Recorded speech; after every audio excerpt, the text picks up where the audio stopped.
Hi friends, welcome back to my channel. ಈ ರೀತಿ ಪಡ್ಡು ನೀವು ಮಾಡಿದ್ದೀರಾ? ಮಾಡಿಲ್ಲ ಅಂದರೆ ಇವತ್ತೇ ಮಾಡಿ. ಇದಕ್ಕೆ ಚಟ್ನಿ ಕೂಡ ಬೇಕಾಗಿರಲ್ಲ. ಈ ಬಿಸಿಲಲ್ಲಿ ಕೆಲವೊಂದ್ಸಲ ಚಟ್ನಿ ತೊಗೊಂಡ್ರೆ ಹೋದರೆ ಅಷ್ಟು ಚೆನ್ನಾಗಿರಲ್ಲ. ಸೊ ಹಾಗಾಗಿ ಈ ರೀತಿ ಪಡ್ಡು ಮಾಡಿ ತುಂಬ ರುಚಿಯಾಗಿರುತ್ತೆ. ಇದು ಬ್ರೇಕ್ಫಾಸ್ಟ್ ಮತ್ತು ಲಂಚ್ ಬಾಕ್ಸಿಗಂತೂ ರಿಯಲಿ ಪರ್ಫೆಕ್ಟ್ ರೆಸಿಪಿ. ಎಲ್ಲರೂ ಇಷ್ಟಪಟ್ಟು ತಿಂದು ಪದೇ ಪದೇ ಕೇಳ್ತಾರೆ. ಬನ್ನಿ ಯಾವ ರೀತಿ ಮಾಡೋದು ಅಂತ ನೋಡೋಣ. ಇಲ್ಲಿ 2 ಗ್ಲಾಸ್ ಅಷ್ಟು ದೋಸೆ ಅಕ್ಕಿನ ಹಾಕ್ಕೊಂಡಿದ್ದೀನಿ. 1/4 ಗ್ಲಾಸ್ ಅಷ್ಟು ಉದ್ದಿನಬೇಳೆ, 1/4 ಗ್ಲಾಸ್ ಅಷ್ಟು ಕಡಲೆ ಕಾಳು. ಇದು ಹೈ ಪ್ರೋಟೀನ್ ಪಡ್ಡು ಅಂತ ಕೂಡ ಹೇಳ್ಬೋದು. ಹಾಗೆ 1/4 ಗ್ಲಾಸ್ ಅಷ್ಟು ಹೆಸರು ಕಾಳು. ಇದು ಹೆಸರು ಕಾಳು ತಂಪನ್ನು ಕೊಡುತ್ತೆ, ಹಾಗಾಗಿ ಇದನ್ನು ಮಿಸ್ ಮಾಡಬೇಡಿ. 1 ಟೀ ಸ್ಪೂನ್ ಅಷ್ಟು ಮೆಂತ್ಯ ಕಾಳನ್ನು ಹಾಕ್ಕೊಂಡು ನೀಟಾಗಿ ತೊಳೆದ್ಬಿಟ್ಟು ಇದನ್ನು ಸ್ವಲ್ಪ ನೀರು ಹಾಕಿ ಇದನ್ನು 5 ರಿಂದ 6 ಗಂಟೆಗಳ ಕಾಲ ನೆನೆಸಲಿಕ್ಕೆ ಇಡಬೇಕು. ನೋಡಿ, ಈಗ ಸಾಯಂಕಾಲ ಹೊತ್ತು ಇಷ್ಟು ನೆಂದಿರುತ್ತೆ. ಈಗ ರುಬ್ಬಕ್ಕಿಂತ ಮುಂಚೆ ಇಲ್ಲಿ ಅರ್ಧ ಕಪ್ಪಷ್ಟು ಅವಲಕ್ಕಿನ ಹಾಕ್ಕೊಳ್ತಾ ಇದ್ದೀನಿ. ಅವಲಕ್ಕಿ ಒನ್ ಟೈಮ್ ನೀಟಾಗಿ ತೊಳೆದು ಒಂದು 5 ನಿಮಿಷ ನೀರಲ್ಲಿ ಹಾಕಿಡಿ.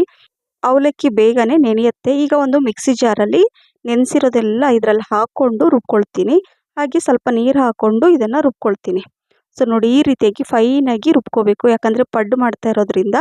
ಈಗ ಒಂದು ಪಾತ್ರೆಯಲ್ಲಿ ತೆಗೆದಿಡ್ತಾ ಇದ್ದೀನಿ. ಹಾಗೆ ಉಳಿದಿರೋದನ್ನು ಕೂಡ ಮಿಕ್ಸಿ ಜಾರಲ್ಲಿ ಹಾಕ್ಕೊಂಡು ನೆನೆಸಿರೋಂಥ ಅವಲಕ್ಕಿ ಇತ್ತಲ್ಲ, ಸೊ ಅದನ್ನು ಕೂಡ ಇದರಲ್ಲಿ ಹಾಕ್ಕೊಂಡು ನೀರು ಹಾಕಿ ಅದನ್ನು ಈ ಥರ ರುಬ್ಕೊಳ್ತಾ ಇದ್ದೀನಿ ನೋಡಿ.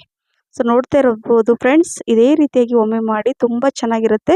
ಇದನ್ನು ಮುಚ್ಚಿಟ್ಬಿಟ್ಟು ಓವರ್ ನೈಟ್ ನಾನು ಇಟ್ಟಿದ್ದೆ. ಮಾರ್ನಿಂಗ್ ತೋರಿಸ್ತಾ ಇದ್ದೀನಿ ನೋಡಿ. ಬೆಳಗ್ಗೆ ಈ ರೀತಿಯಾಗಿ ಹಿಟ್ಟು ಕರೆಕ್ಟಾಗಿ ಹುದುಗ್ ಬರುತ್ತೆ. ಈ ರೀತಿಯಾಗಿ ಬಂದರೆ ತುಂಬ ಚೆನ್ನಾಗಿರುತ್ತೆ. ಸೊ ಈಗ ಇದನ್ನು ಒನ್ ಟೈಮ್ ಮಿಕ್ಸ್ ಮಾಡ್ಕೊಳ್ಳೋಣ. ಸೊ ಮಿಕ್ಸ್ ಮಾಡಿದ ಮೇಲೆ ಒಂದು ಪಾತ್ರೆಯಲ್ಲಿ ಸ್ವಲ್ಪ ತೆಗೆದಿಡ್ತೀನಿ. ಯಾಕಂದರೆ ಎಷ್ಟು ಬೇಕೋ ಅಷ್ಟೇ ಉಪ್ಪನ್ನು ಹಾಕ್ಕೊಂಡು ಮಾಡ್ಕೋಬೋದು. ಇಲ್ಲಿ ರುಚಿಗೆ ತಕ್ಕಷ್ಟು ಉಪ್ಪನ್ನು ಹಾಕ್ಕೊಂಡು ಇದನ್ನು ಮಿಕ್ಸ್ ಮಾಡಿ ಇಡ್ತಾ ಇದ್ದೀನಿ. ಉಳಿದಿರೋದನ್ನು ಹಾಗೆ ಇಟ್ಟು ನೀವು ಫ್ರಿಜ್ಜಲ್ಲಿ ಇಟ್ಟು ನೆಕ್ಸ್ಟ್ ಡೇ ಕೂಡ ಯೂಸ್ ಮಾಡ್ಬೋದು. ಸೊ ಹಾಗಾಗಿ ನಾನು ಎಷ್ಟು ಬೇಕೋ ಅಷ್ಟು ತೆಗೆದುಬಿಟ್ಟು ಅದಕ್ಕೆ ಉಪ್ಪು ಹಾಕಿ ಮಿಕ್ಸ್ ಮಾಡಿ ಇಟ್ಕೊಂಡಿದ್ದೀನಿ. ಈಗ ಒಂದು ಸ್ಟಫಿಂಗ್ ರೆಡಿ ಮಾಡಬೇಕು. ಸೊ ಪಡ್ಡಿಗೆ ಈಗ ಒಂದು ಪಾತ್ರೆ, ಒಂದು ಪ್ಯಾನ್ ಇಟ್ಕೊಂಡಿದ್ದೀನಿ. ಸ್ವಲ್ಪ ಒಂದು 2 ಟೀ ಸ್ಪೂನಷ್ಟು ಎಣ್ಣೆ ಹಾಕ್ಕೊಂಡು ಅರ್ಧ ಟೀ ಸ್ಪೂನಷ್ಟು ಜೀರಿಗೆ, ಅರ್ಧ ಟೀ ಸ್ಪೂನಷ್ಟು ಬಡೆ ಸೋಂಪು ಹಾಕ್ಕೊಂಡಿದ್ದೀನಿ. ಹಾಗೆ 1 ಟೀ ಸ್ಪೂನಷ್ಟು ಧನಿಯಾ ಸ್ವಲ್ಪ ತರಿಯಾಗಿ ಜಜ್ಜಿಕೊಂಡು ಅದನ್ನು ಹಾಕ್ಕೊಂಡಿದ್ದೀನಿ. ಹಾಗೆ ಹಸಿ ಶುಂಠಿ ಸಣ್ಣಕ್ಕೆ ಕಟ್ ಮಾಡಿ ಹಾಕ್ಕೋಬೇಕು. ಸೊ ಇದನ್ನು ಎಲ್ಲ ಸ್ವಲ್ಪ 1 ನಿಮಿಷ ಎಣ್ಣೆಯಲ್ಲಿ ಮಿಕ್ಸ್ ಅಂದರೆ ಫ್ರೈ ಮಾಡ್ಕೋಬೇಕು. ನಂತರ ಸ್ವಲ್ಪ ಗೋಡಂಬಿ ಪೀಸಸನ್ನು ಹಾಕ್ಕೋಬೇಕಾಗತ್ತೆ. ಹಾಕ್ಕೊಂಡು ಮಿಕ್ಸ್ ಮಾಡಿಕೊಂಡು ಅರ್ಧ ಕಪ್ಪಷ್ಟು ಹಸಿ ಬಟಾಣಿ ನಾನು ಮೊದಲೇ ಸ್ವಲ್ಪ ನೀರಲ್ಲಿ ಬೇಯಿಸ್ಬಿಟ್ಟು ಇಟ್ಕೊಂಡಿದ್ದೆ. ಒಂದು 5 ನಿಮಿಷ ಬಿಸಿ ನೀರಲ್ಲಿ ಹಾಕಿಬಿಟ್ಟು ನಂತರ ಇದನ್ನು ಯೂಸ್ ಮಾಡ್ತಾ ಇದ್ದೀನಿ. ನಂತರ ಇಲ್ಲಿ ಅರ್ಧ ಟೀ ಸ್ಪೂನಷ್ಟು ಜೀರಿಗೆ ಪುಡಿ, ಸ್ವಲ್ಪ ಅರಿಶಿಣ, 1 ಟೀ ಸ್ಪೂನಷ್ಟು ಅಚ್ಚ ಖಾರದ ಪುಡಿ, 1 ಟೀ ಸ್ಪೂನಷ್ಟು ಆಮ್ಚೂರ್ ಪೌಡರ್, ರುಚಿಗೆ ತಕ್ಕಷ್ಟು ಉಪ್ಪು. ಸೊ ಇದನ್ನೆಲ್ಲ ಹಾಕ್ಕೊಂಡು ಮಿಕ್ಸ್ ಮಾಡ್ಕೋಬೇಕು. ನೋಡಿ, ಈ ರೀತಿಯಾಗಿ ಆ ಮಸಾಲೆ ಎಲ್ಲ ಕರೆಕ್ಟಾಗಿ ಹೊಂದ್ಕೋಬೇಕು. ಸೊ ಹಾಗಾಗಿ ಇದು ತುಂಬ ಚೆನ್ನಾಗಿ ಬರುತ್ತೆ ಮತ್ತು ಇದು 2 ದಿನ ಇಟ್ಟರು ಕೂಡ ಹಾಳಾಗಲ್ಲ. ತುಂಬ ರುಚಿಯಾಗಿರುತ್ತೆ. ಈಗ ಇಲ್ಲಿ 4 ರಿಂದ 5 ಆಲೂಗಡ್ಡೆ ನಾನು ಬಾಯ್ಲ್ ಮಾಡಿ ಈ ಸಿಪ್ಪೆ ತೆಗೆದು ಇಟ್ಕೊಂಡಿದ್ದೆ. ಅದನ್ನು ಮ್ಯಾಶ್ ಮಾಡಿ ಇದರಲ್ಲಿ ಹಾಕ್ಕೊಂಡಿದ್ದೀನಿ. ಸ್ವಲ್ಪ ಕೊತ್ತಂಬರಿ ಸೊಪ್ಪು ಕೂಡ ಹಾಕ್ಕೊಂಡಿದ್ದೀನಿ ನೋಡಿ. ಹಾಕ್ಕೊಂಡು ಚೆನ್ನಾಗಿ ಅದನ್ನು ಮಿಕ್ಸ್ ಮಾಡಬೇಕು. ಯಾವ ರೀತಿ ನಾನು ತೋರಿಸ್ತಾ ಇದ್ದೀನಲ್ಲ ಅದೇ ರೀತಿಯಾಗಿ ಮಾಡ್ಕೊಳ್ಳಿ. ಈ ರೀತಿ ಹೊಗೆ ಬರಬೇಕು. ಸುಮ್ಮನೆ ಮಿಕ್ಸ್ ಮಾಡಿಬಿಟ್ಟು ಹಾಗೆ ಇಟ್ಬಿಟ್ರೆ ಅಷ್ಟು ರುಚಿ ಬರಲ್ಲ. ಸೊ ಹಾಗಾಗಿ ಹೇಳ್ತಾ ಇರೋದು. ಚೆನ್ನಾಗಿ ಗ್ಯಾಸಲ್ಲೇ ಚೆನ್ನಾಗಿ ಅಂದರೆ ಗ್ಯಾಸ್ ಫ್ಲೇಮನ್ನು ಮೀಡಿಯಮ್ ಫ್ಲೇಮ್ ಇಟ್ಕೊಂಡ್ಬಿಟ್ಟು ಅದನ್ನು ಈ ರೀತಿಯಾಗಿ ಈ ಹೊಗೆ ಬರೋ ತನಕ ಮಸಾಲೆ ಎಲ್ಲ ಈ ರೀತಿ ಬರಬೇಕು ನೋಡಿ.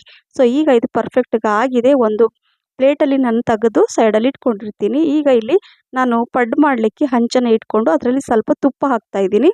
ಸೊ ನಾನು ಐರನ್ ಹಂಚೋದು ಅಂದರೆ ಈ ಪಡ್ಡು ಹಂಚು. ಸೊ ಹಾಗಾಗಿ ಅದು ಸ್ವಲ್ಪ ಬಿಸಿ ಆಗಲಿ ತುಪ್ಪ ಹಾಕಿಟ್ಟಿದ್ದೀನಿ. ಸಿಮ್ಮಲ್ಲೇ ಇಟ್ಟಿರ್ತೀನಿ.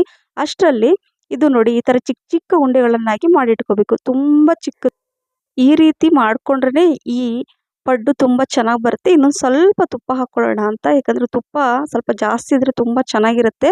ಹಾಗಾಗಿ ಚೂರು ತುಪ್ಪ ಹಾಕ್ಕೊಂಡು ಈಗ ಈ ಪಡ್ಡು ಬ್ಯಾಟರ್ ಇದೆಯಲ್ಲ ಅದನ್ನು ನೋಡಿ ಸ್ವಲ್ಪ ಸ್ವಲ್ಪನೇ ಹಾಕೋಬೇಕು. ಅರ್ಧದಷ್ಟು. ನಾರ್ಮಲ್ ಪಡ್ಡು ಮಾಡ್ತಿರಲ್ಲ ಫುಲ್ ಹಾಕ್ತಿರಲ್ವ, ಸೊ ಹಾಕೋಬೇಡಿ. ಅರ್ಧದಷ್ಟು ಸ್ವಲ್ಪ ಸ್ವಲ್ಪ ಹಾಕ್ಕೊಂಡು ಈಗ ಇದೇನು ಚಿಕ್ಕ ಚಿಕ್ಕ ಉಂಡೆ ಮಾಡಿ ಇಟ್ಕೊಂಡಿದ್ನಲ್ಲ ಆಲೂಗಡ್ಡೆದು ಸ್ಟಫಿಂಗು, ಸೊ ಅದನ್ನು ಈ ರೀತಿಯಾಗಿ ಇಡಬೇಕು. ಮಧ್ಯದಲ್ಲಿ ಇಟ್ಬಿಟ್ಟು ಮತ್ತೆ ಈ ಪಡ್ಡು ಬ್ಯಾಟರ್ ಇದೆಯಲ್ವಾ ಹಿಟ್ಟನ್ನು ಈ ರೀತಿಯಾಗಿ ನಾನು ತೋರಿಸ್ತಾ ಇದ್ದೀನಿ ನೋಡಿ, ಅದೇ ರೀತಿಯಾಗಿ ಹಾಕ್ಕೋಬೇಕು.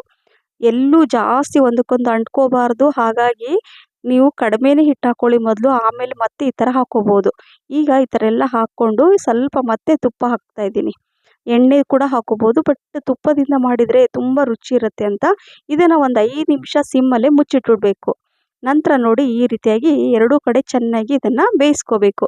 ಕಲರ್ ನೋಡಿ ಎಷ್ಟು ಚೆನ್ನಾಗಿ ಬಂದಿದೆ. ಸೊ ಹಾಗಾಗಿ ಮಕ್ಕಳ ಆರೋಗ್ಯ ಮತ್ತು ಬೆಳವಣಿಗೆಗೆ ಈ ಪಡ್ಡು ಅಂತೂ ರಿಯಲಿ ತುಂಬಾ ಒಳ್ಳೆಯದು. ಯಾಕಂದರೆ ಇದರಲ್ಲಿ ನಾವು ಹೆಸರು ಕಾಳು ಹಾಕಿದ್ದೀವಿ, ಕಡಲೆ ಕಾಳು ಹಾಕಿದ್ದೀವಿ. ಸೊ ಹಾಗಾಗಿ ಹೈ ಪ್ರೋಟೀನ್ ಪಡ್ಡು ತುಂಬ ರುಚಿಯಾಗಿರುತ್ತೆ. ನೋಡಿ ಎರಡು ಕಡೆ ನೀಟಾಗಿ ನಾನು ಇದನ್ನು ಬೇಯಿಸ್ಕೊಂಡು ತೆಗೆದಿಡ್ತಾ ಇದ್ದೀನಿ. ತೋರಿಸಿ ನೋಡಿ ಎಷ್ಟು ಚೆನ್ನಾಗಿ ಬಂದಿದೆ. ಯಾರು ನಂಬೋದೇ ಇಲ್ಲ ಇದರಲ್ಲಿ ನಾವು ಸ್ಟಫಿಂಗ್ ಈ ರೀತಿ ಹಾಕಿ ಪಡ್ಡು ಮಾಡ್ಬೋದು ಅಂತ. ನೋಡಿ ಎಷ್ಟು ಚೆನ್ನಾಗಿ ಬಂದಿದೆ. ಸೂಪರ್ ಸಾಫ್ಟ್ ಈ ಪಡ್ಡು ತುಂಬ ರುಚಿಯಾಗಿರುತ್ತೆ. ಸೊ ಟ್ರೈ ಮಾಡಿ, ನಿಮಗೂ ಕೂಡ ಇಷ್ಟ ಆಗುತ್ತೆ. ನಾನು ಬ್ರೇಕ್ಫಾಸ್ಟ್ ಮತ್ತು ಲಂಚ್ ಬಾಕ್ಸಿಗೆ ಕೊಟ್ಟೆ, ಎಲ್ರಿಗೂ ಇಷ್ಟ ಆಯಿತು. ಸೊ ಹಾಗಾಗಿ ಮಿಸ್ ಮಾಡದೆ ಮಾಡಿ ಅಂತ ಹೇಳ್ತಾ, ಈ ರೆಸಿಪಿ ನಿಮಗೆ ಇಷ್ಟ ಆಗಿದ್ದರೆ ಲೈಕ್, ಶೇರ್, ಕಮೆಂಟ್ಸ್ ಮತ್ತು ಸಬ್ಸ್ಕ್ರೈಬ್ ಮಾಡಿ. ನಿಮ್ಮ ಫ್ರೆಂಡ್ಸ್ ಮತ್ತು ಫ್ಯಾಮಿಲಿ ಕೂಡ ಶೇರ್ ಮಾಡಿ. ಹಾಗೆ ನನ್ನ ಫೇಸ್ಬುಕ್ ಪೇಜ್ ಫಾಲೋ ಮಾಡಿ. ಮತ್ತೆ ಸಿಗ್ತೀನಿ. Thank you for watching. Bye.